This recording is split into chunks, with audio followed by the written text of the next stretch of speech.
Hey guys, Mike with Diamondback Shooting Sports back out on the range. We're going to talk a little bit about the draw today. So a couple things we're going to have to go through. Obviously, we're going to talk a little bit about grip. We're going to talk a little bit about our sights, a little bit about our trigger press.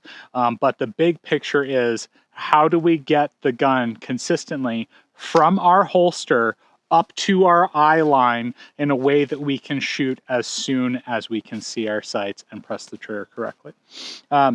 Draw is going to be really important. We're going to talk about outside the waistband draw today, but we're going to do some other videos as well for some concealment and some other considerations as far as our draw videos. But for a very basic kind of start to this conversation, we're going to work from outside the waistband. Couple things, big principles to talk about with the draw. For me, the draw has to be as much of a straight line to my eye line as possible because it needs to be as efficient as possible. So essentially, I need to be able to access the gun in the holster, remove it from the holster, and then as soon as anything is like the holster or my body is clear, I want to bring the gun straight up to my eye line. I, of course, need to get the grip consistently. So my goal is going to be not necessarily the fastest draw in the world, but the most consistent draw that gets me to that grip and gets me to that sight and allows me to press the trigger as soon as possible. There's a lot to be said for the idea of building up a consistent process. I don't like to use a lot of quotes or other stuff like that, but some people will say things like slow is smooth, smooth is fast. That's honestly a bunch of bullshit. The honest truth is fast, but the only way that you get to being fast is building up consistency, because fast with a bunch of extra stuff is just flailing the gun around. So we need to get that gun as consistently from our holster up to our eye line with as little other stuff going on as possible. For me, the way that I like to start that off when I teach students is I actually work the draw backwards. So we will start with some dry fire presented to the target and start bringing the gun down, farther back down, closer to inside of the holster, and then take our hands off the gun completely. So starting off, just a little bit about grip, some reminders here. I do like to have as high up underneath that beaver tail as possible, 3 fingers wrapped underneath the trigger guard. I tend to think about some front to back pressure with the firing hand, but not a ton of pressure because I need to work the trigger finger. And then opening up this thumb to fill in all of this space here, creating some good strong clamping pressure side to side, but then also between the two hands, I do have some front to back pressure sandwiching the gun in place. So if this is my ideal grip, my job is going to be to get back to this every single time I present the gun. So now from here, I'm just going to sit for a moment. I'm going to remind myself what that good grip feels like so that every time I come up to my sights, I can feel that grip is going to support whatever string of fire I need to go through. So from here, I'm just going to bring the gun back down in front of my chest, in front of my sternum, and start bringing the gun up and finding my sights on the target. Now, big thing we want to pay attention to when we're doing this, we don't want to have any unnecessary tilting or rotation of the gun if at all possible. Now, depending on where your gun is coming from, there is going to be a change of direction, obviously, but I want to get the gun flat to the horizon as soon as possible so that I can bring the gun up to the target as flat and aligned as possible.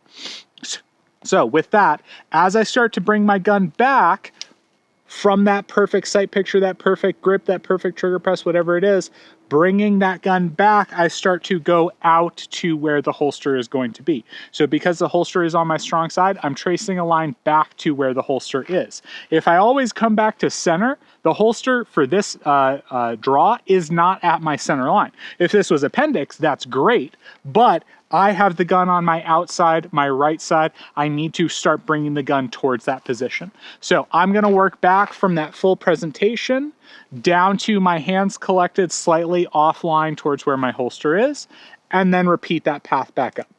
From here, I'm going to bring the gun slightly farther back, and to do that, I need to start to separate my hands. So with this, I like to create an index point, a reminder of where exactly my hands connect. And for me, most of that comes from this first knuckle on the index finger and the first knuckle on the middle finger, and then I am wrapping those two around. That is creating that nice index point so that when I come back to this position, I know that I found that correctly. My My support hand is already underneath the gun.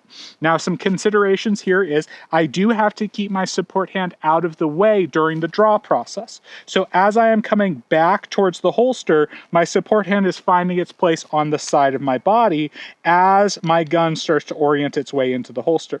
Now for this one, as I'm coming out of the holster, my goal becomes as soon as I am able to clear kydex and body parts, I want to start to bring those hands together and start to form my grip. Now my grip does not form all the way out here. My grip forms as soon as I can get both hands on the gun and start bringing my gun up to my eye line. So my grip building actually starts pretty much as soon as I come out of the holster so that I can build that pressure before I get to my sights, make sure everything is nice and locked in. So again, going back through that process, I've got everything nice and aligned. I bring the gun back down slightly offline. I start to open up the grip. I make sure my support hand is well and away from the muzzle of the gun, and then I work my way back into the holster. Now I haven't even taken my hand off the gun yet, but I'm going to repeat this process back up to the holster, or back up to the target, and just make sure that that line is as straight as possible from the holster. So as I come up, I find my grip, I bring my support hand into line, and I just kind of repeat that process. My goal is as soon as I can leave the holster, I start to bring the gun up to the target.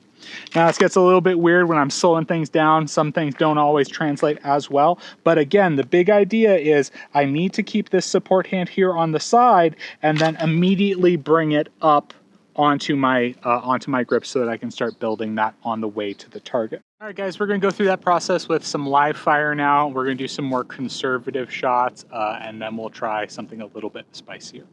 So my focus is always see my sights, make sure I can press the trigger without disturbing them. Here we go. Shooter ready? Stand by.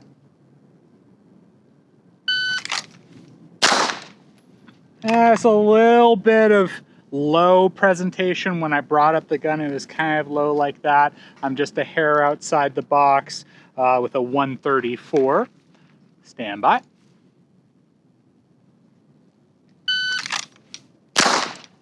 Okay, and 128, pretty good landing. Just kind of took a second to resolve itself there. One more time, stand by. Oh, pulled that one hard. That was all trigger press. What I saw was the dot in the center of the target, and then as I was pressing on the trigger, I was kind of pulling to the side instead of pressing straight to the rear. 131, I'm gonna do that one again. Stand by.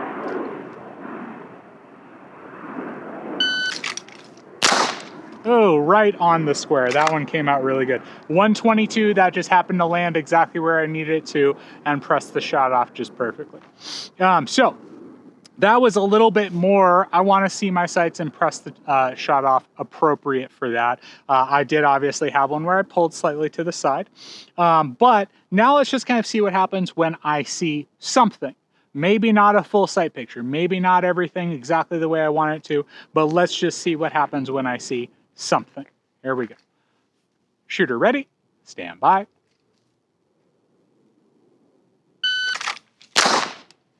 Yeah, that was a flash of color just on the right side, and that's exactly where the round is in a .92. Let's do that again. Stand by.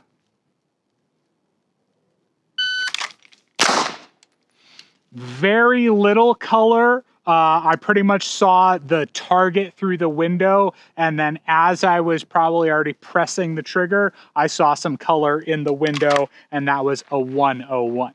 All right, we'll do one more. Stand by. That one a little bit low, still in the A zone, 105. Now, what is happening with these is the dot is landing, and I'm pretty much trusting either that it's going to be close enough or I'm just going off of body indexing to the target to hit roughly around the A zone. So we're going to go down range, we're going to check these out, and I'll talk through exactly what I was seeing. All right, so I'm going to sort out some of the stuff that you're seeing on here. There was 4 shots that I took that were more intentional. Now those, I think it was the first one, was here, second one was over here. The third one I pulled off a little bit to the side. That was all trigger press. And then the fourth one was right here. Those were all in 1.2 to 1.3 seconds. Now, I shot some other ones that were very much more index based. And in that, I had one that I pulled off to the side in 0.92. I had one that was, let me look back. I want to say it was, yeah. I had one that was just a flash of color in 101, and then another flash of color in 105. So what does that mean? It means that I can still present the gun to the target and get a pretty consistent result, but how much of that is intentional and how much of that is just built on index, the ability to present to the target? I would say between the three that I had shot initially, where I really was intentionally, minus the one that I pulled off to the side, where I really was intentionally looking to a SMOT and I see some really good consistent results, versus just wherever it lands on the target, kind of hoping to get lucky. So in a lot of context, I would say, yeah, these are all good enough for defensive purposes.